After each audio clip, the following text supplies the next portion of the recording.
Hello, hello, hello. Just give it a couple of minutes while everybody enters the room. Thank you so much for joining us this evening. Okay, we have disabled the chat, but if you have any questions for Dr. Swartz during the presentation, be sure to use our Q&A feature.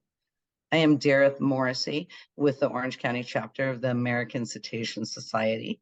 And we are here to hear an interesting topic that a lot of our naturalists that are joining us this evening and people all along the coast of California, gray whales are, the hot topic for lots and lots of months during their migration. And so to learn more about them is fantastic, and the Unusual Mortality Event and what's happening.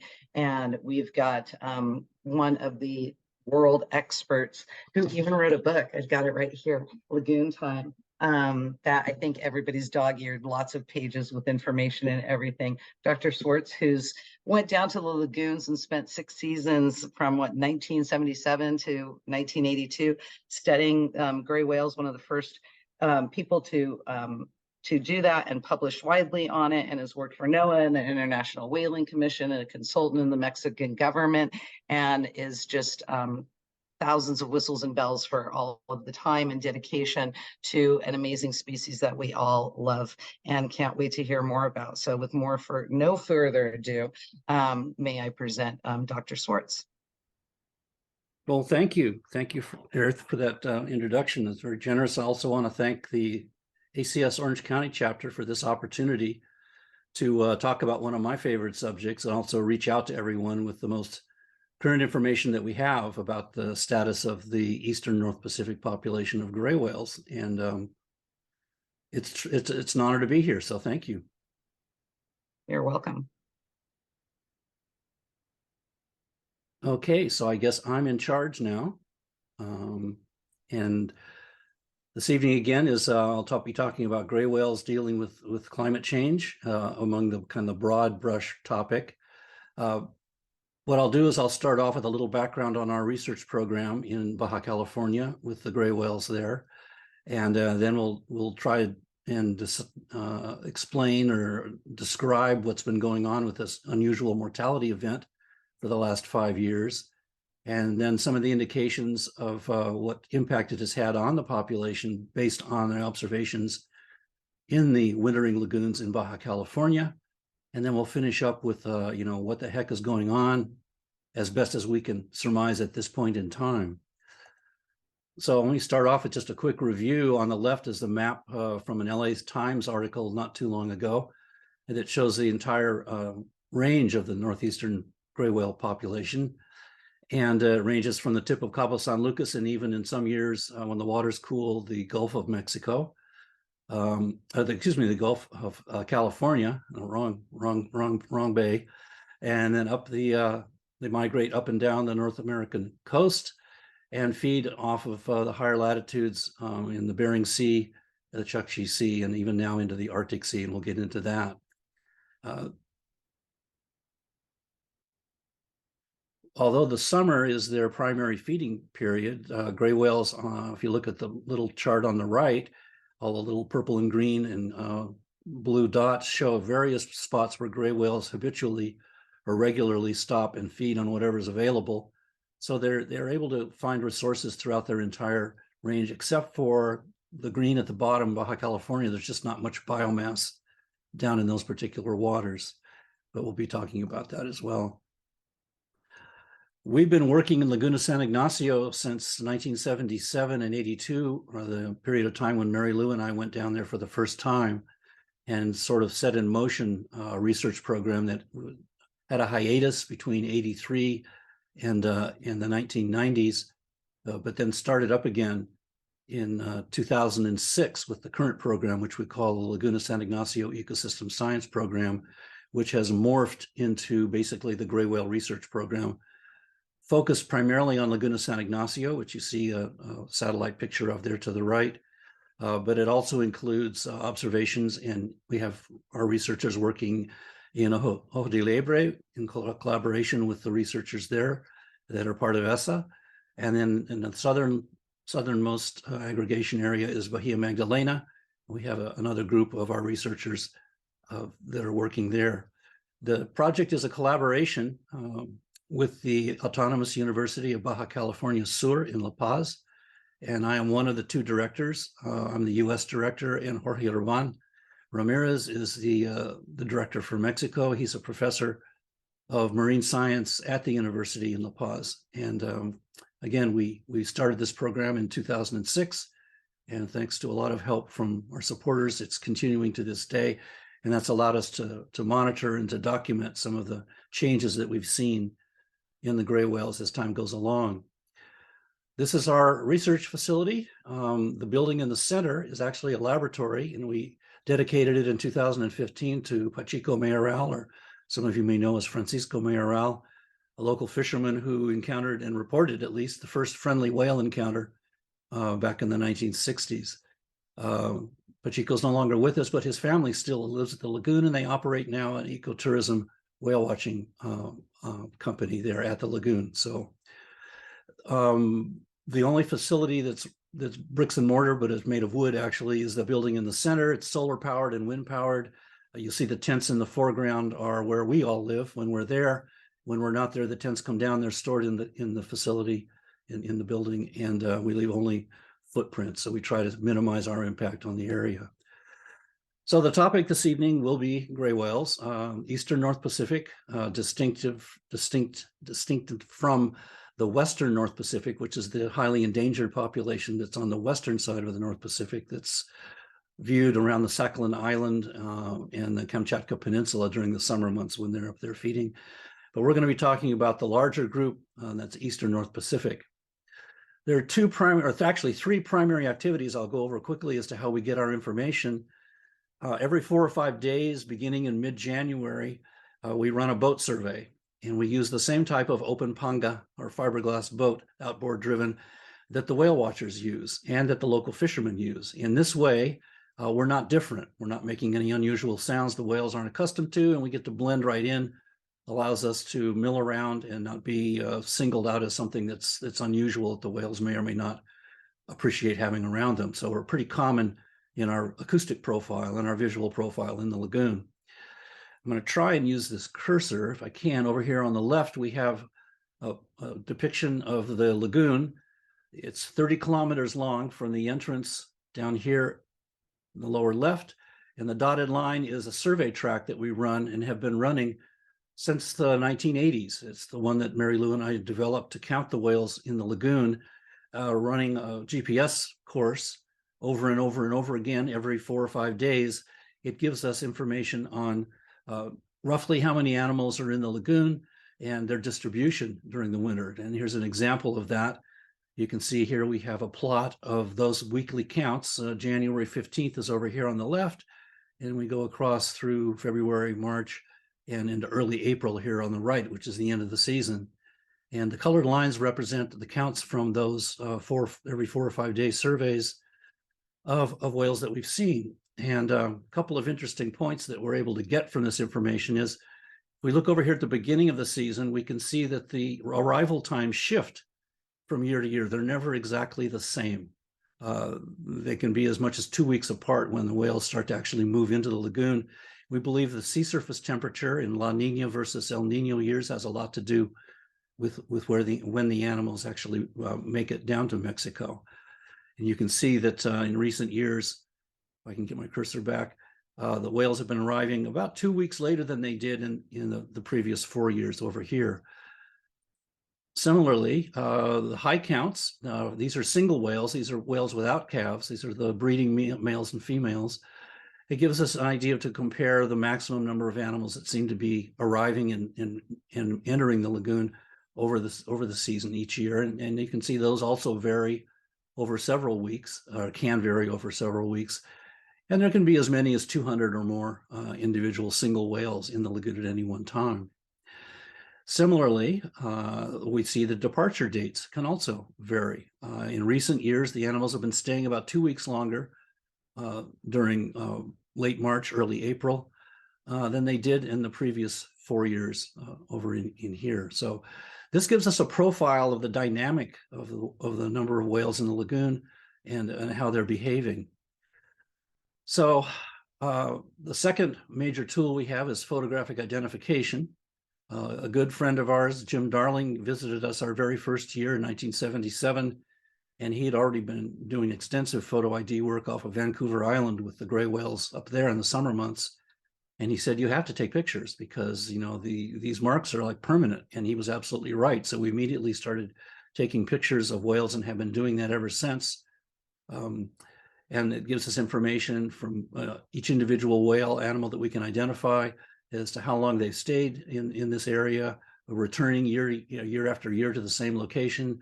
For females that are breeding, we get calving intervals when they have a calf and when they don't, and how many years in between when they in between having calves.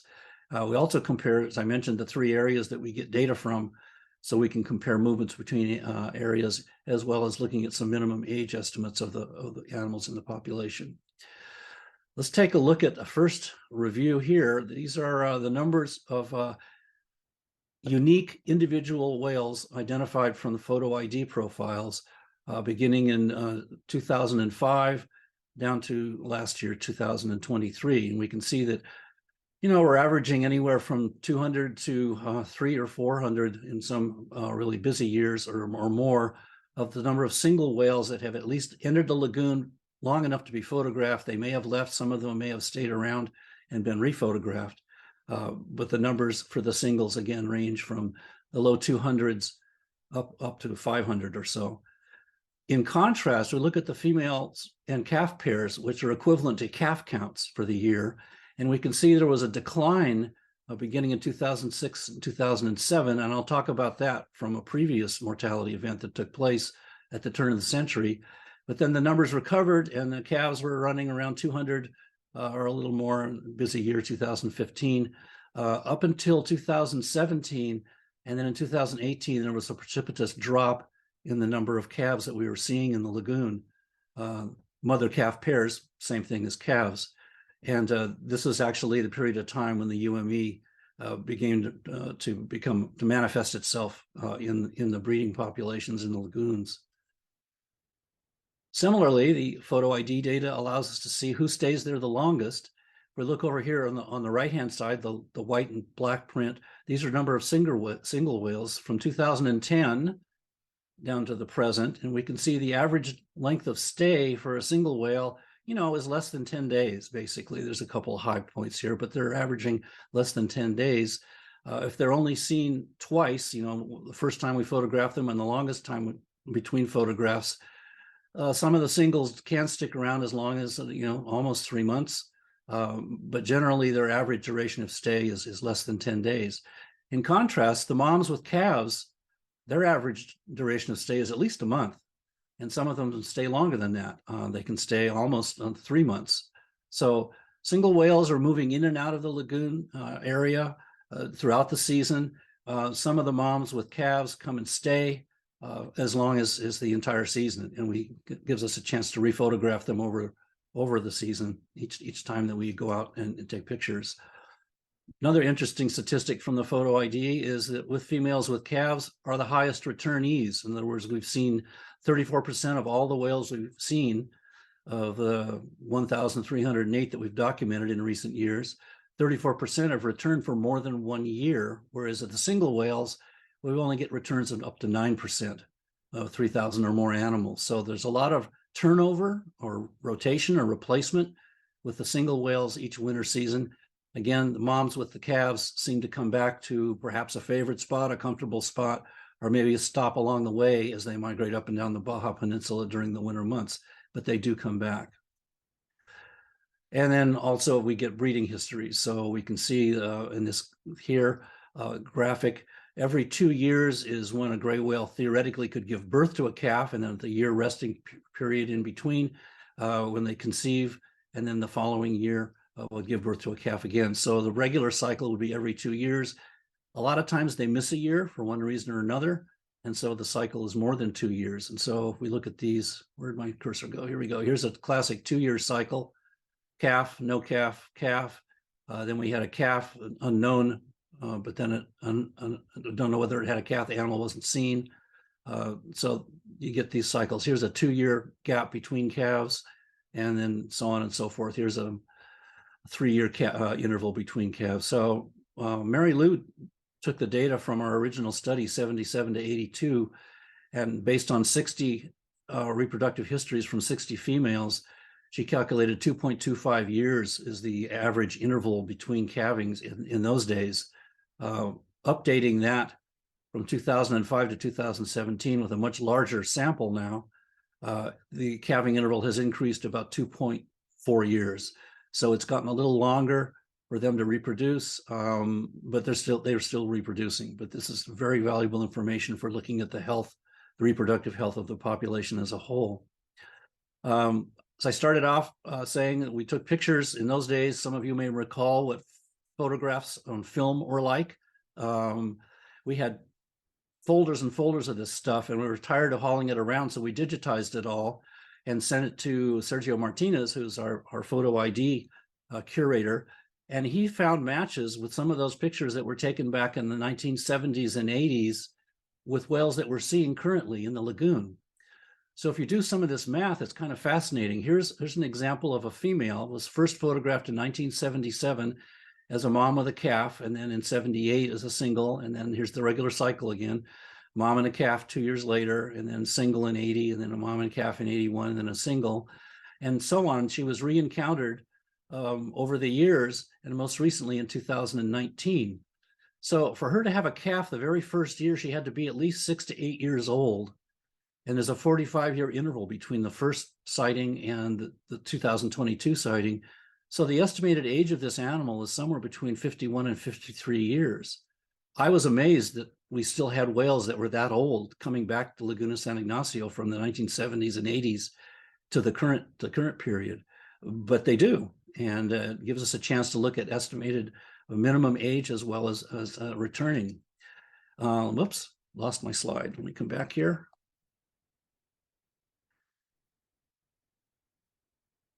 Here's a single whale, or what we believe to be a male whale. This animal was first seen in 1979 as a single, and then periodically re-sighted and photographed all the way up to 2022, never seen with a calf. And so we're assuming that this animal, if it was a female, was probably 49 to 51, but it's most likely a male that we've been able to capture here. So at this point, we have probably 50 or more of these we called old timers that were originally photographed back in the 70s and 80s that we're still seeing in Laguna San Ignacio is coming back. So that's, as an intro, kind of a brief background on the type of data we gather in the lagoon. And we'll be talking about an upgrade to that a little bit later in the talk and what that's telling us. So let's turn now to this unusual mortality event that's been on, in the news and been keeping a working group of experts organized by the National Oceanic and Atmospheric Administration very busy for the last 5 years, trying to understand and keep track of how many whales we were losing each year as extreme mortalities. This is an early map from up to 2021, and it shows all of the strandings between the period of 2018 and 2021. So this is the first 3 years of the mortality event. And you can see that the stranding rates had spiked throughout the entire range of the population, from Alaska all the way down through Canada, the US, and into Mexico. So this was a significant event, and this prompted NOAA to declare an unusual mortality event for the Eastern North Pacific gray whales, organize a group of experts to try and monitor and track that. Many of our colleagues have served on that. Jorge Urban is the representative on the working group for Mexico, and so all the information that our project generates is channeled through Jorge to the working group, so we keep them informed as to what we're seeing in the wintertime in the Mexican lagoons. And here's a classic bar graph that shows you how extreme this was. The gray bars that you can see interspersed here, and here, and here, and here, and here, that's the running 18-year average prior to 2018. So it's 18 years of average mortalities, and you can see that the orange 2019, the first major stranding year, the stranding rates just really spiked in the Oregon, Washington, and Alaska and California areas. And so that we had a significant die-off underway, and that became clear very, very quickly. If we look at a summary table, we can see that in Alaska, Washington, Oregon, and California, in 2019, there were 122 stranded whales discovered and examined along those states' coastlines. I want to point out that this is a minimal estimate of the mortality, because those are the ones that made it to the beach. A lot of the whales probably died, bloated, and floated out to sea and sank at sea and became microhabitats for deep sea creatures that recycle at the bottom of the ocean. And that's a whole nother story we could talk about maybe in another lecture. 2020, things appeared to be slowing down. There are only 79 reported strandings in the US, 55 in 2021, 47 in 22. And this year, the lowest we've had in 5 years was 26 whales have been reported stranded in the US. Similarly, if we group the data by country, Canada, US, and Mexico, see, again, 2019 was the biggest year. 216 whales were discovered.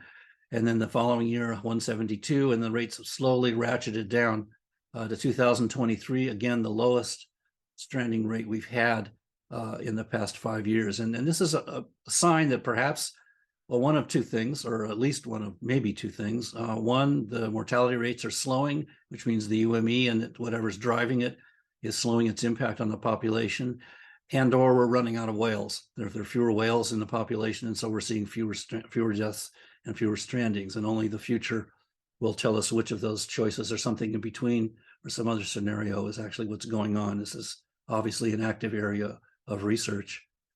Another just depiction of the stranding rates. You can see in 2015 to 2018, there's less than 100 animals per year, all three countries combined.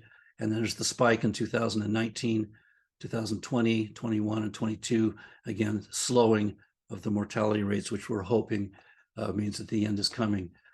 This is a quick table. I'm not going to go through all the details of it, but basically they were examined about 200 animals, and the biggest cause of death was malnutrition in 89 of those 200. They also found human interactions, killer whale predation, and they tested for diseases, but have yet to identify any pandemic-like diseases that the animals may be suffering from. And also the same thing with biotoxins, nothing significant there. So we're focusing on this malnutrition as perhaps one of the major contributors to the increased mortality rates. So one of the big questions is, has this ever happened before? And in fact, yes, it has. In 1999, I get my numbers mixed up here, to 2000, the turn of the century, there was another unique spike in mortality that took place along the coast of North America.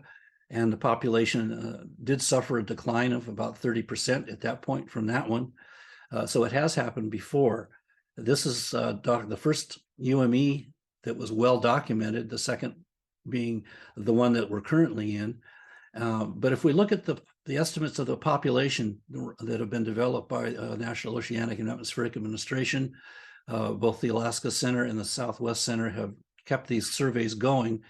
Starting in 1968, we see this pattern of a rise, an increase in the population, and then a sharp decline over a couple of years. And then the population numbers come back up, and then they drop again, and then they come back up, and then they significantly drop again. And the same with the 1999 to 2000 UME, and then the current UME. It appears, as NOAA's estimated the carrying capacity presently for gray whales, the Eastern North Pacific population of gray whales, of around 26,000 animals. It seems when they exceed 20,000, which is this line right here, it sets them up for a crash or a decline. And so there's one area of thought is that, in fact, the population grows during good times. They exceed the carrying capacity of the environment, and there are not enough resources to go around. And so there's a decline in reproduction and a mortality of animals because they're not getting enough food. So that's one working hypothesis of what's been going on with the gray whale population over time since the 1960s that they've been keeping these records. These are the data points from the Granite Canyon census that NOAA has done every 4 or 5 years. Because of the UME this year, the last 3 years, they've done a census, and we're waiting for an announcement any day now of what the most recent census tells us. It'll tell us how low has this number gone with the current UME? So that'll be interesting when they're able to produce or release that information to everyone. So what do we see in Mexico that has led up to the 2019-2023 UME? We'll go back to our boat surveys that I mentioned earlier in the presentation. We'll start with the single whales. These are the whales that don't have calves. These are the females that want to conceive or hope to conceive a calf during the winter and then gestate that calf for 12 months and give birth to it the following year when they return. And of course, the males that are with them. And gray whales are multi-partner breeders. Females have to conceive during a particular time window. If 12 months later, they're going to give birth to that calf in an area that's conducive to rearing a warm-blooded, air-breathing young animal. The Arctic isn't the place, so they have to time it just right so that they can give birth to that calf when they return to the southern range 12 months after they've conceived. So starting again with the single whales, we'll see the dark or the bright red line is 2023 data. And we can see that the last 4 or 5 years, the whales have been arriving, as I mentioned, a little later than they did the previous few years. And they've been almost the same timetable as far as their arrival at the lagoon for the single whales. The good news is that while they included a lot of skinny animals, which we'll talk about, and some of the animals that obviously died, the peak numbers that we see returning off of the summer feeding grounds have been relatively stable. They've been up around 150 to 200 over this period of time. But then again, the departures are a little bit later. Here's the, again, the most recent years are clustered over here, and they're leaving in early April, as opposed to previous years when we're starting to bail out of the lagoon and move north for the summer feeding in late March. So this was interesting, but didn't really get our attention.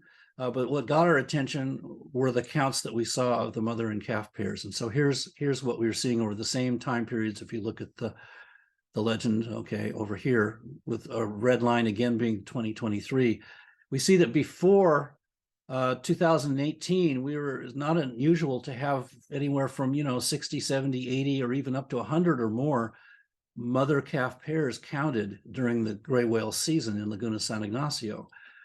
In 2019, the floor fell out and we dropped down to somewhere around 20 was the maximum number, the blue line here, that we saw throughout most of the season. And then the following 3 years, even lower, we were less than 20 animals counted in our boat surveys each week. Was extremely distressing. Where are the calves? Why aren't they reproducing?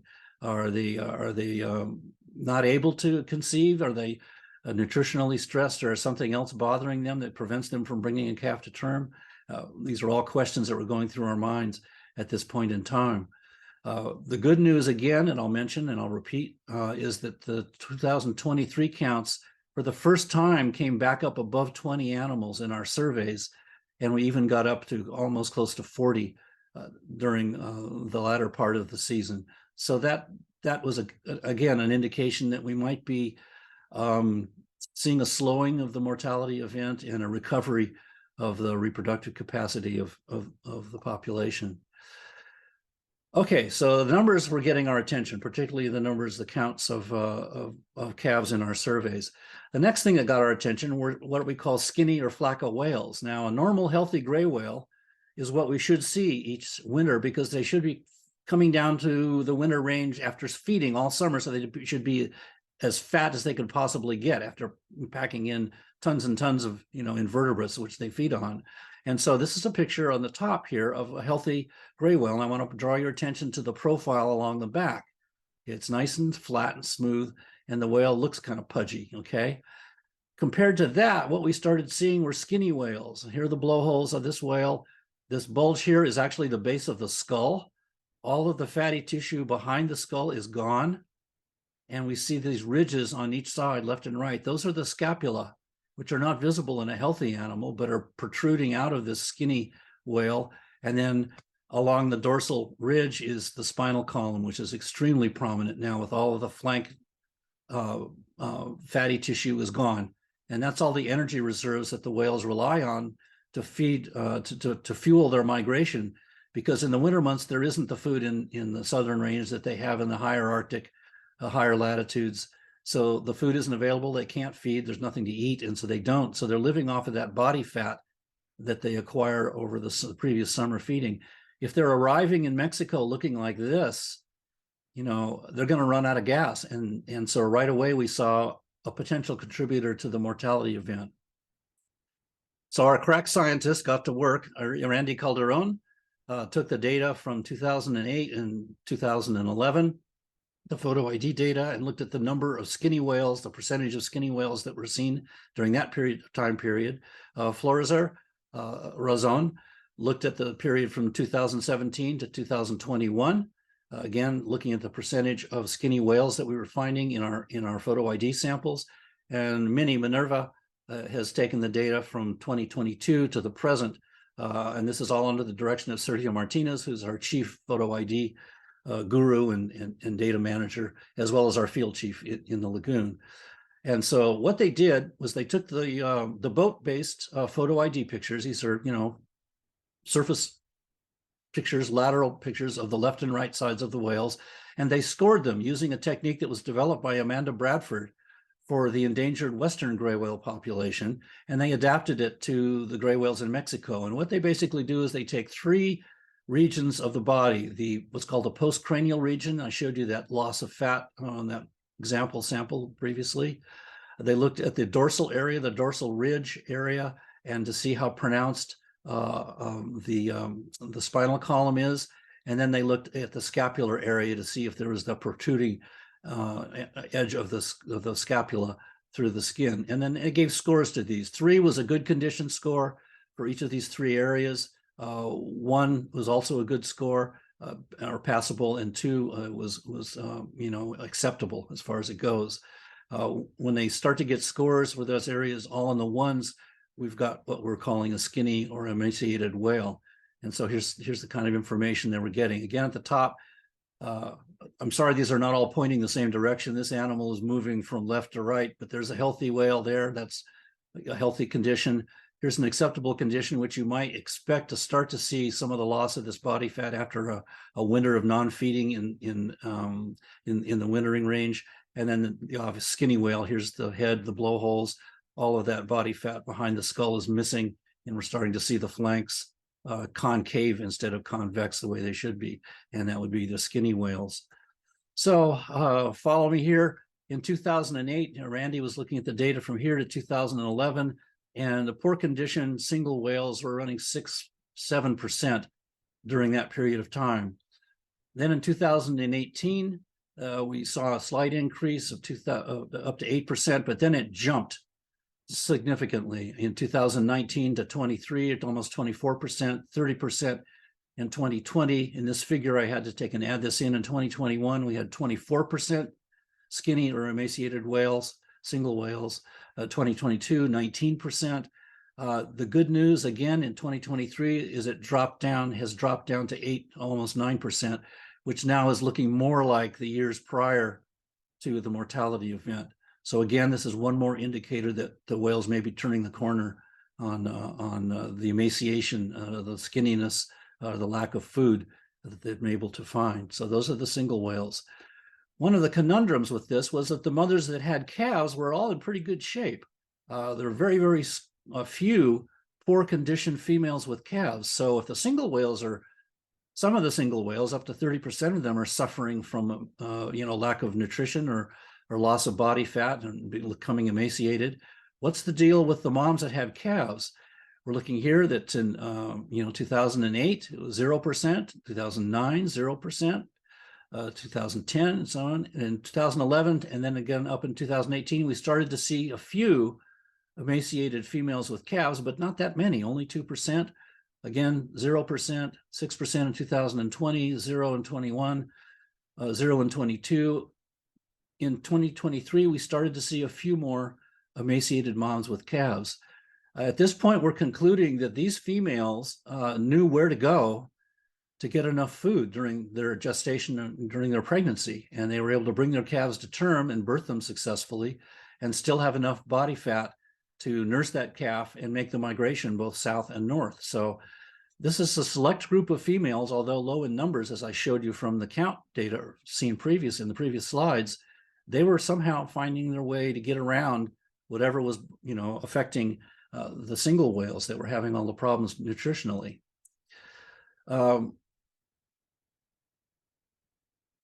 The evaluation of the body condition from the boat-based photographs was a start. That was a good start.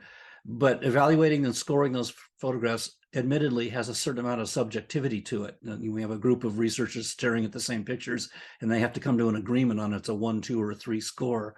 So we were looking for a more precise method of evaluating body condition, and so we brought in the drones.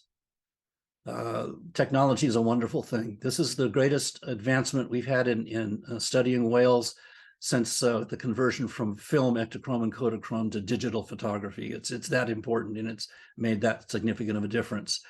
We thank 2 of our colleagues, Frederick Christensen and Lars Bader, who came out of Murdoch University in Australia, where they were looking at southern right whales and using drones to measure the weight loss and the weight gain, the weight loss of females that had calves and the weight gain of the calves as the female transferred energy via mother's milk from her body to the growing calf.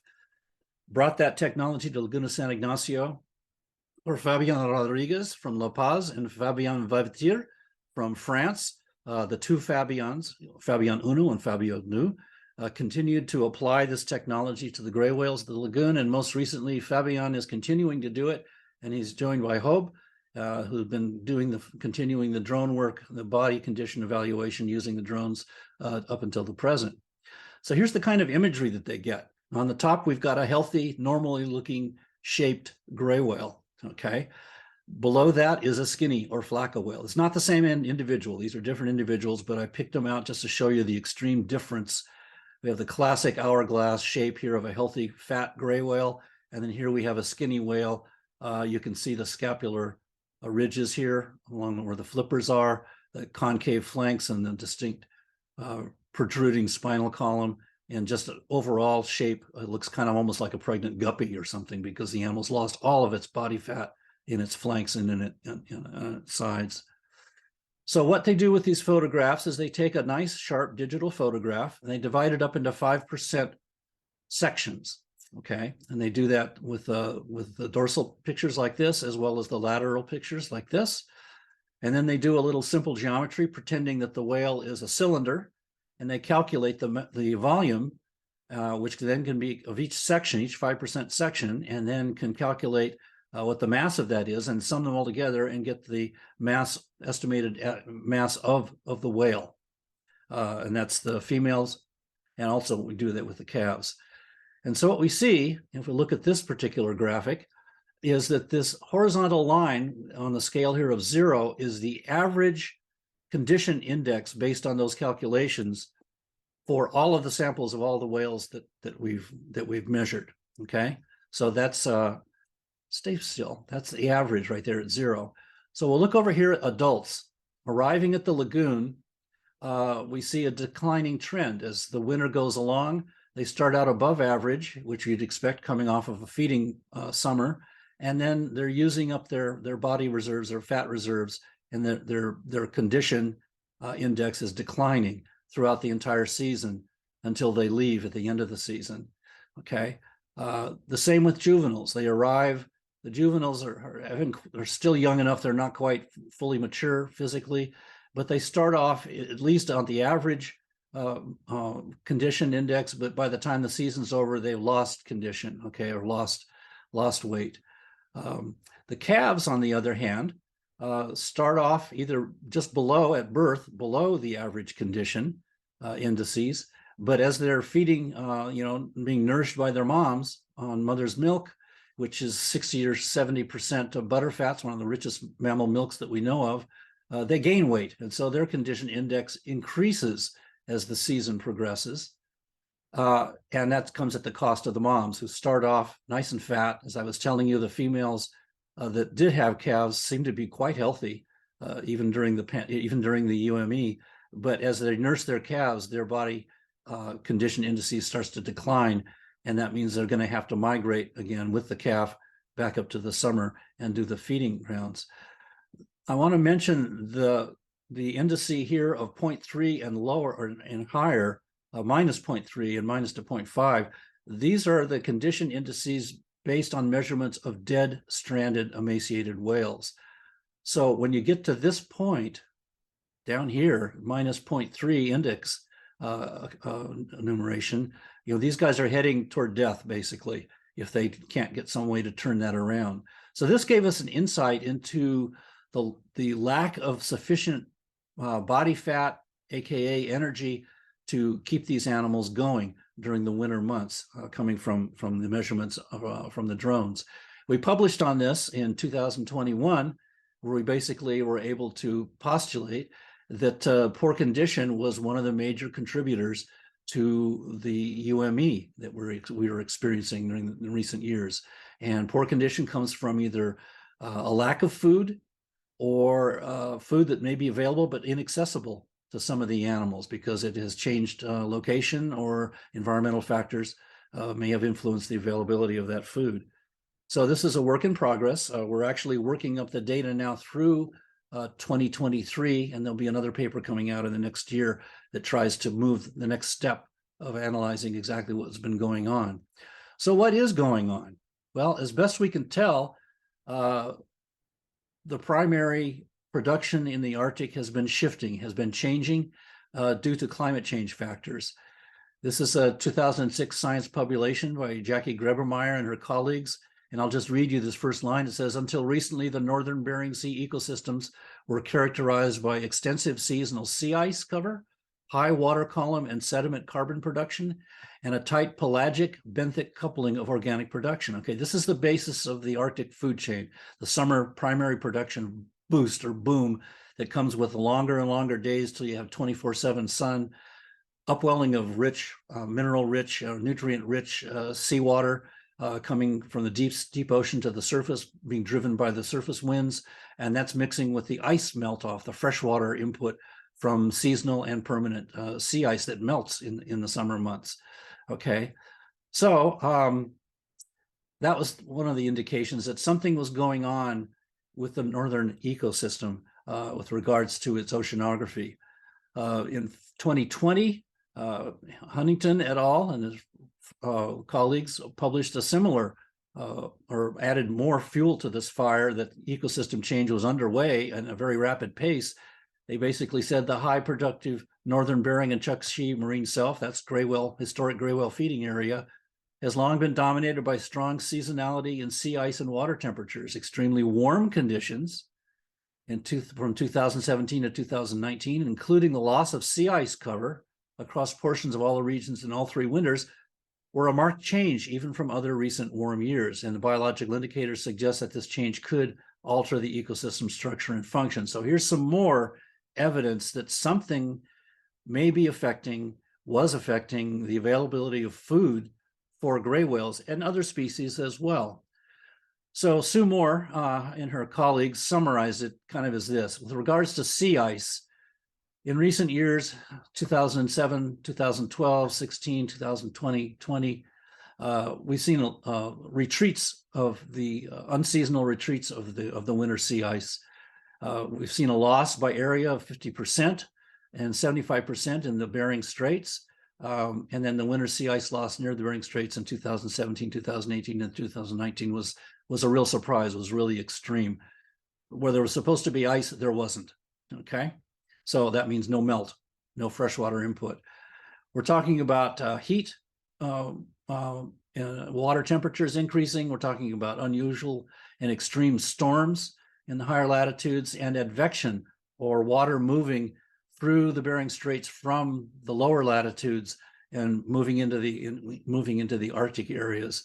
So warming of the seas, the sea surface temperature, and the inflow from the Mackenzie River Delta, which is coming from Canada, are bringing heat and fresh water into the Arctic. The big storms are causing deep mixing and upwelling, which are upsetting some of the previous mechanics of feeding the primary production in the springtime. And then advection, a 50% increase in transport of nutrients and plankton from the Bering Sea in the south through the Bering Straits and into the Arctic. It's been documented since 2001.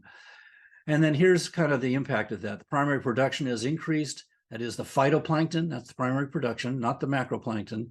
This is, a few levels, trophic levels below gray whale food, has increased significantly. The massive under ice phytoplankton blooms have been recorded in some areas. And along with the warming water, harmful algal blooms, not only in the Arctic, but along the gray whale's migratory path, have started appearing and are still continuing to appear. So the bottom line is there's some serious physical changes in the environment that the whales and other marine species in the Arctic have relied upon for their food. And these changes are happening much, much faster than one would have ever predicted. So Sue Moore and her colleagues again published this past year, or 2021, an article which I recommend all of you. I'll have the link to it at the end of this presentation. Changes in gray whale phenology and distribution, basically their behavior, feeding behavior, and their distribution related to prey variability and ocean biophysics in the northern Bering and eastern Chukchi seas. They provide some significantly convincing information that is, in fact, this is what has been happening during the time that we've had this UME. Here's an example of some information that feeds that or supports that hypothesis. If we look over here on the right, first we have between 1981 and 85. This is the classic Chirikov Basin feeding area. These are all gray whale sightings over that period of time, and this is what we all grew up with. It's like this is where they go to feed. This is a primary hotspot for gray whales. Point out very little going on up here on the higher latitudes. Now we switch to the period of time from 2009 to 2019, and we see while there's still some whales being seen in the old Chirikov feeding areas, look at this new concentration up off of the north slope of Alaska, and also further offshore from the classic coastal feeding. And a lot of the sampling that's been done show that there's also a prey switching going on. A lot of these areas are predominantly krill-based production, and so we're finding euphausiids, blue whale, humpback whale, fin whale food, but gray whales are out there and apparently utilizing this alternative food source in this particular area. So again, we're looking at a decline in gray whale abundance in their classic Chirikov Basin feeding areas, with a decline in the loss of the biomass of amphipods biomass in those areas, and a prey switching and a distribution shift as just one example of what has been going on with the gray whales in particular. So Moore and Stabino proposed a rethinking of the classic benthic-dominated model that we all sort of grew up with, and that was, over here we have ice algae, which develops on the bottom side, the underside of the permanent and seasonal ice in the Arctic. In big sheets, the algae would peel off and sink to the bottom, to the benthos, where it's fed upon, and my slide keeps going away, by demersal fish, gray whales, bearded seals, walrus, and diving ducks. The phytoplankton was a minor component at that point. That's the green soup. And that fed a smaller component of zooplankton. But what seems to have happened now is a reversal. The ice algae have now become the lesser important primary production product because there's less ice. And phytoplankton, growing in just open water with all the nutrients and that are feeding it seasonally, have created a system that's now dominated by zooplankton rather than the ice algae sinking to the benthos, and the benthic production has become a minor component. And so now we're seeing pelagic fish, seabirds, bowhead whales, and gray whales feeding on zooplankton of various types. So there have been skinny whales. Okay, so again, population history. The population has risen and fallen. The feeding grounds have shifted from traditional areas. Mortality events and population declines like the UMEs seem to be cyclic, coming and going every 10 years or more, perhaps. Reduction in calf production and an increasing in calving intervals, so reproduction slows during these times. And a higher percentage of skinny whales suggests there's some health indices involved that are affecting body condition and their ability to survive as well as reproduce. So what's going to become of our gray whales? It's hard to say because we never have all of the pieces of the puzzle. We just try to put together the pieces we have and synthesize hypotheses and assumptions based on that. But I'd like to point out that gray whales as a species have survived over the millennia. That includes the Archaeoischirichtids that modern gray whales arose from. But during the Pleistocene glacial maximum 18 to 20,000 years ago, sea level was 120 meters lower than present. So a lot of what we know as the modern gray whales' traditional feeding areas weren't available, which meant they had to forage in other places in deep water, which meant they were competing with other species of cetaceans that were evolving at the same time, namely the rorquals and the balenids, the right whales. But they persisted. We know that historically known continental shelf feeding areas were above sea level. Marine access to the Arctic was blocked by the Bering land bridge. So gray whales were forced, as they evolved, to pursue alternatives. And here's an illustration of that. The light green is the current present day modern shoreline. The dark green is the shoreline 21,000 years ago before present. And you could see that there was no Bering Sea bridge. I mean, this is the bridge. There was no passage into the Arctic from the North Pacific. Also, the glacial covering 21,000 years ago of all the glacial ice cut off even more areas. So gray whales were out here in open water with all the other evolving cetaceans competing as best they could to stay in existence. So they survived over the millennia. One of the reasons that they've been able to do this is that they can prey switch. And this is probably a remnant of that competition when they were evolving in the ocean with other cetaceans that had different feeding strategies. They are classic bottom feeders. That's one of their specialties. They can go to the bottom, suck up the mud and sediments, and filter out the prey that are in there. And that's their main go-to. But they can also skim feed like a balenid, and they can also gulp like a rorqual, although they don't have the massive pleats in their throat to take in amounts of water like equivalent to what a humpback whale or a blue whale could. They can feed on those other prey using those different modes. So they can feed not only on the amphipods, but they can feed on the euphausiids, mysid shrimp, and so on and so forth. So we like to say gray whales, if they have to, can suck, primary. They can also skim, and they can gulp to utilize whatever prey are available, and they're pretty good at finding alternative prey. So kind of just summing things up here, their habitats are undergoing environmental changes more rapidly than expected, and that's affecting the prey and the distribution and availability of those prey. We've seen the gray whales are expanding their foraging efforts temporally and spatially, and switching to alternative prey. The big question here is, are the alternative prey that are available to them in different areas have the same nutritional value as the amphipods, which seem to be their main go-to and preferred prey species? There's work underway right now looking at the energetics and the potential energy stored in these various types of prey that gray whales and other species are having to switch to. We also notice that gray whales throughout their history have experienced unusually high mortality events, lower calf production, and shifts in seasonal distribution. So this is nothing new. It has happened. It seems to be cyclic. Again, perhaps as the population may exceed a carrying capacity at some point, it declines and then rebounds in the years that follow. We know that the skinny whales suggest that low body fat in reserves are generally insufficient energy, which means some type of mechanism that's depriving them of the food that they need to complete their annual cycles and to reproduce successfully. And we see that the gray whales are expanding their foraging efforts in time and space. This may also require additional energy to travel, more than just migrating from the summer range to the winter range. They may have to move around more in order to find adequate food, and only time will tell. So basically, I wouldn't say goodbye just yet to the gray whale. I think they're going to be around for a while. The modern gray whale, as I mentioned, has been here for at least 120,000 years, and its ancestors longer than that. So they're a robust species, which I think is a credit to them. They're coastal.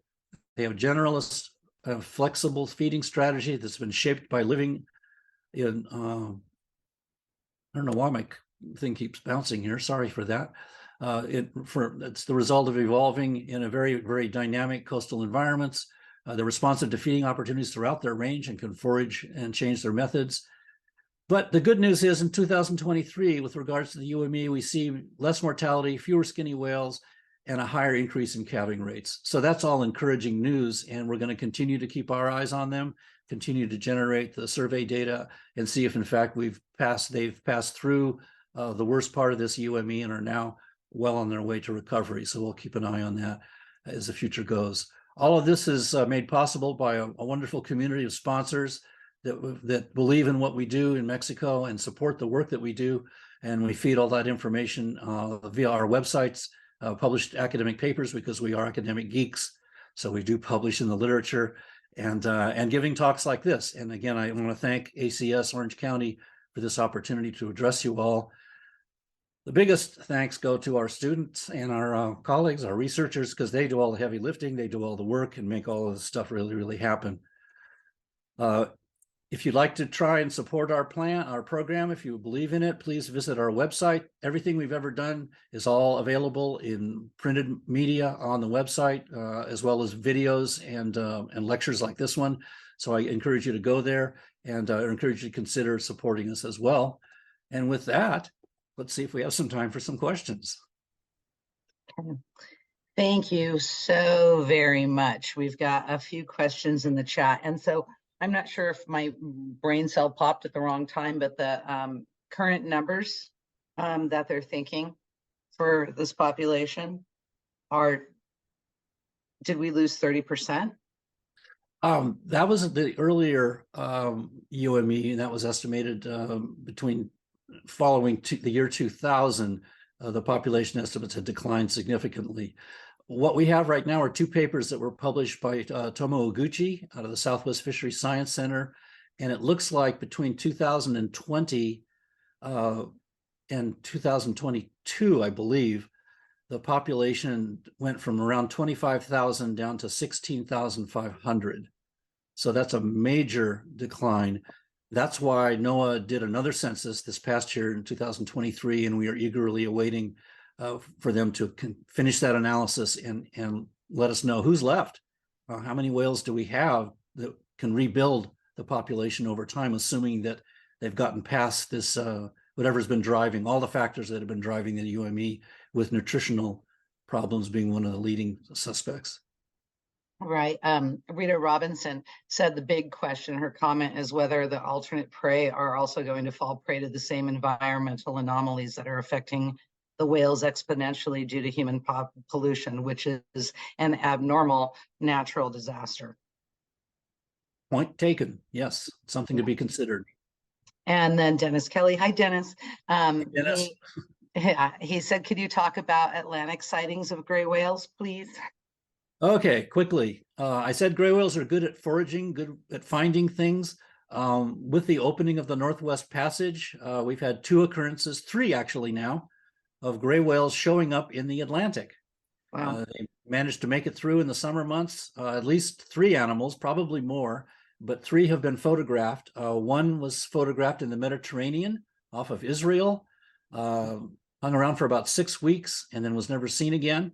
Another was seen off Namibia, which is the first incidents, the recorded history of them crossing into the Southern Hemisphere, which is fascinating. And then a second one also crossed over in recent years over the Southern Hemisphere. So these animals obviously got through when the Northwest Passage was open, hung around long enough for it to close up again with fall coming, and the ice couldn't get back.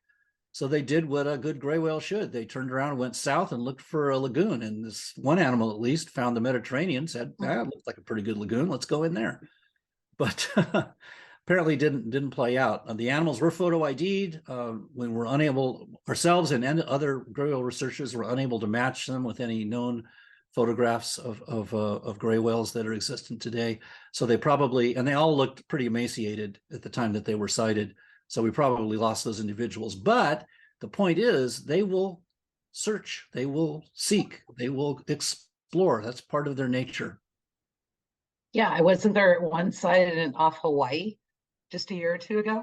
Is that? I haven't heard about that one. You've got a reference. Send me that. That's fascinating. No, I don't. There's something that makes me say that there was one, but I somebody could confirm it for me, or maybe I was just dreaming it. because I dream about whales too. Peter Bryant, hi Peter, said, can Hey, you Peter. summarize the size of other populations of cetacean species? Have they been affected as much as the grays, or do you know? I don't know. We'd have to go to the IWC Scientific Committee's website where they have posted the current population estimates for all of the populations of all the species in the northern and southern hemispheres, and we can see if there have been any information that would suggest that they've also suffered some declines. I want to point out that we are very, very fortunate that we don't have to roam across the open oceans to find the whales and try to count them in open water, which is a real tricky business. I know I did it for 20 years, and it's really difficult. It's a challenge. Gray whales come to us.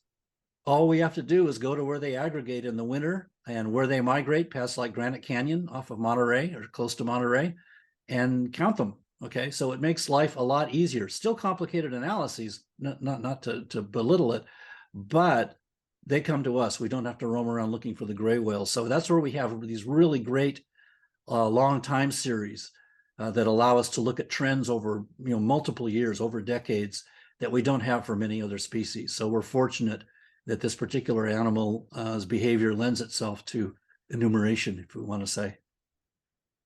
And speaking of census and counting, we have Elisa Schulman-Janiger, who said, yes, off Hawaii, there was a gray whale that was spotted and photographed. Good. Lisa, please send me the reference. Okay. And then Ron says, fantastic talk. Thank you very much for sharing your extensive experience and knowledge. My pleasure. So, I'm honored to do that. Thank you.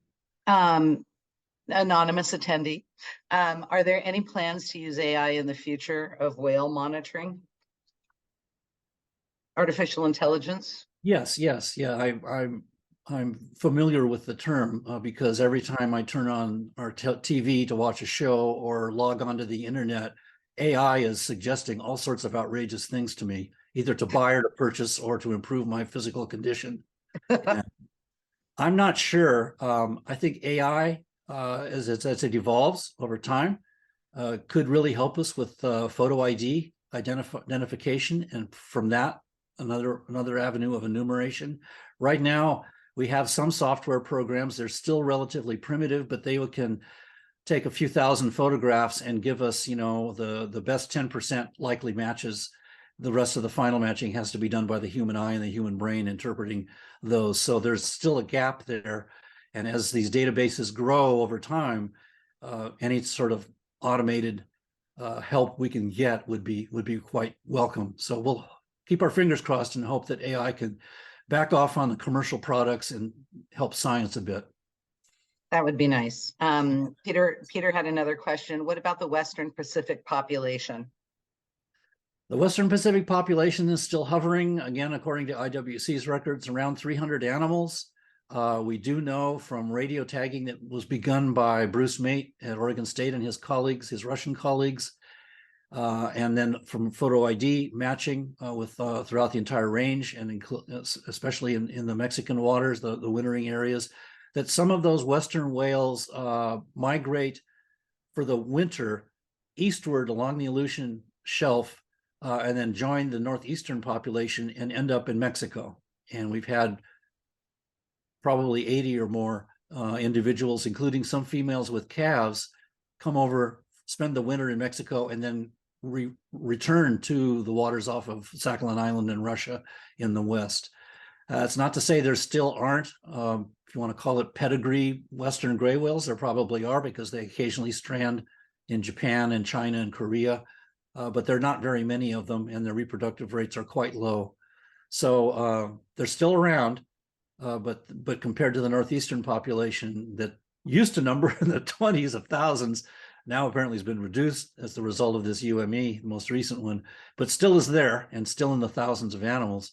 We don't hear much about or see much of the Western whales. Okay. Lots of comments on excellent presentation. Thank you. And Peter had another question. Do you combine the left and right side photos, or do they stand alone? We do analyses both on all right sides and all on left sides. And then the third category is if we have both left and right sides. And the last two individuals I showed is our drone pilots, Fabian and Job.